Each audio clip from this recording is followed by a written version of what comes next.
Assalamualaikum warahmatullahi wabarakatuh. Bersama saya Nadila Kriyanti dari jurusan MBTI semester 2 akan melakukan wawancara kepada seorang pengusaha muda yang bergerak di bidang jasa. Kita akan banyak bertanya tentang usahanya dari nol hingga sampai sekarang. So, stay tune.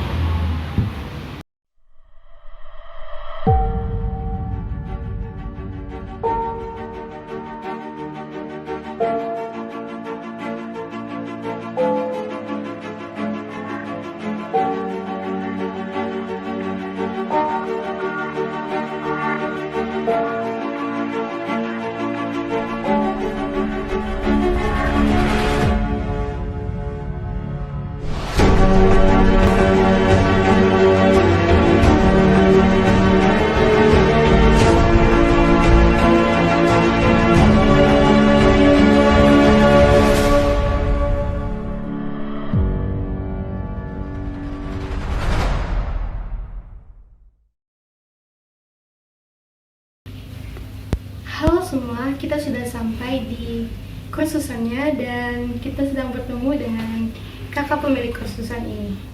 Halo kak. Selamat pagi. Terima kasih sebelumnya telah mengizinkan saya untuk mewawancarai kakak.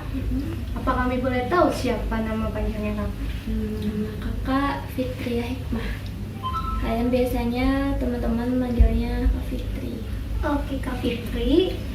Kita langsung aja ke pertanyaan yang akan saya ajukan. Berapa lama kakak sudah menjalankan usaha ini dan bagaimana prospek kakak ke depannya? Oke. Kalau ditanya berapa lama, kursusan ini mulai di tahun 2017 ya. Jadi sebelum lulus kuliah, kakak udah buka kursusan. Tapi untuk belajarnya kita mulai di tahun 2018. Jadi kalau berjalan udah hampir 3 tahun. April nanti kita udah 3 tahun. Udah cukup lama ya. Dan bagaimana prospek menurut kakak?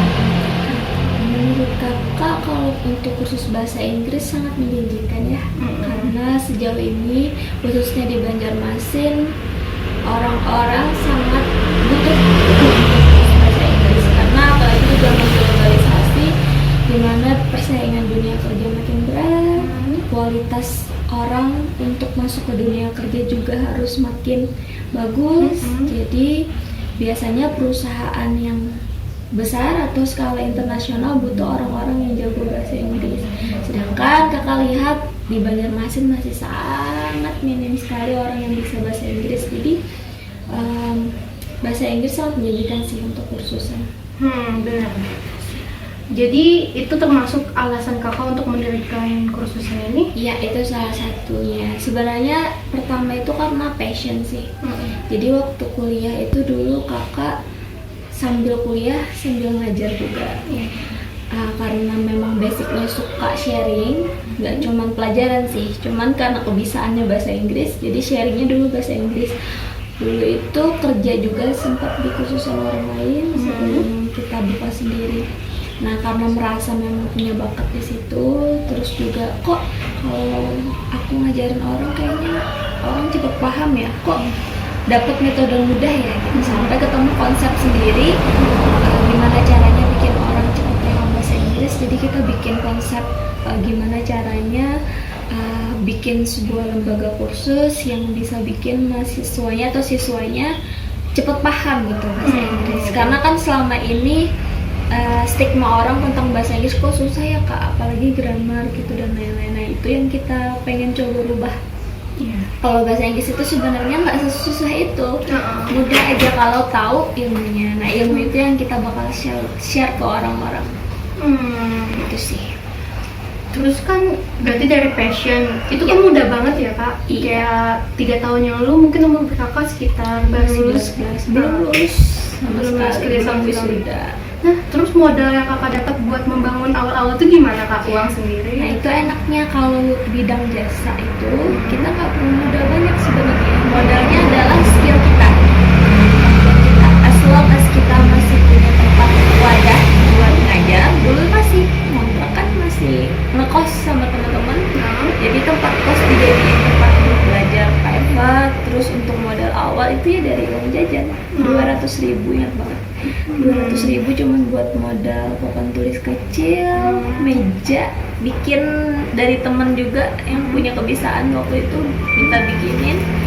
Pokoknya habis 200.000 doang sih. Sisanya itu untuk modul dan lain-lain, itu seiring berjalan waktu kita nambah semuanya. Berarti modal kakak sangat minim ya? Sangat minim, makanya aku bilang kalau usaha jasa itu yang penting skillnya kita punya. Gampang aja pokoknya. Yang penting kalau pengen punya usaha sendiri itu kemauan aja. Kemauannya Punya kuat. kemauan, modal itu bukan jadi penghalang sih menurut kakak. Jadi tinggal kamu actionnya aja. Nanti perkara gimana ke depannya kita laluinnya step by step. Nanti semakin meningkat bulan demi bulan, nanti makin banyak duit kan, makin banyak modal, kita bisa tambahin lagi ke fasilitas dan lain-lain. Ya sampai tadi kakak bilang tahun pertama kita belum ada legalitas, masih sekadar private kursus biasa. Nah alhamdulillah waktu itu 1 tahun berkembang dengan pesat. Kakak udah bisa bikin perizinan, terus juga sudah mulai bisa rekrut karyawan untuk bantuin ngajar juga kemarin. Ya itu, Berarti step by step. bikinnya dari tenaga sendiri dulu. Iya, skill. Kita memang kalau mau punya usaha yang kuat menurut kakak ya harus dari diri sendiri dulu yang ngalamin. Jadi jangan cuma sekedar nyuruh orang, karena kita nggak tahu nanti problem di dalamnya itu nyelesain masalahnya kayak gimana. Kita nggak tahu kalau kita nggak terjun langsung.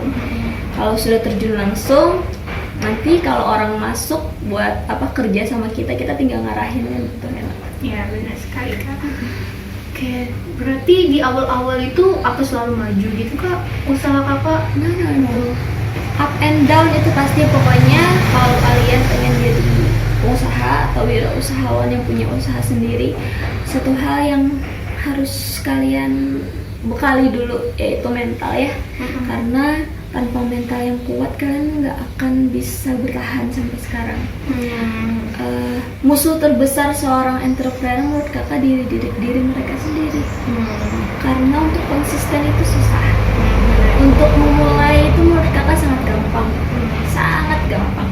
Tapi untuk bertahan konsisten di jalur yang masih sama dan terus mengembangkan itu nggak semua orang punya. Karena kakak punya banyak sekali teman. Kebetulan kan kita dari kampus bisnis juga, jadi banyak orang yang pengen buka usaha dari dulu cuma pengen aja, atau bahkan sudah buka usaha toh ujung-ujungnya collab dan ganti lagi sampai menyerah dan kembali ke jadi itu karyawan. Iya, karena itu tadi aku bilang konsisten itu yang susah.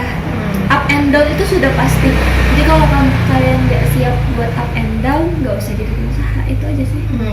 Karena ya sekali up kita bisa mungkin mencapai omset yang kita pengen seberapapun banyaknya. Aku udah pernah sih. Tapi saat kita down, nyerah atau enggak, pilihannya gitu kan. Kalau kita nyerah ya selesai. Tapi kalau kita bertahan, setidaknya kan hidup itu kita seperti mengayuh sepeda ya. Kalau kita nggak jalan, ngayuh terus jatuh. Ya Enggak.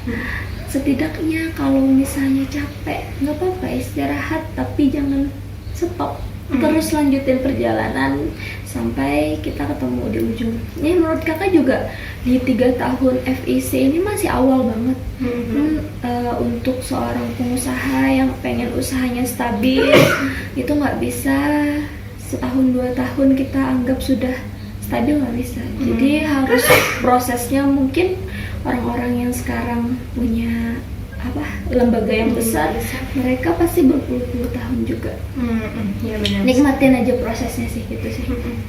Terakhir mau tanyakan kak, pedoman hidup atau motivasi kamu? Motivasi itu kita bisa cari di mana aja ya, tapi yang paling penting itu dari diri sendiri dulu. Pertama, menurut kakak motivasi yang paling bagus adalah untuk bermanfaat buat orang lain. Karena saat motivasi kita cuma sekedar kayak dapat uang atau harta gitu ya, saat kita udah dapetin, kita akan kehilangan motivasi.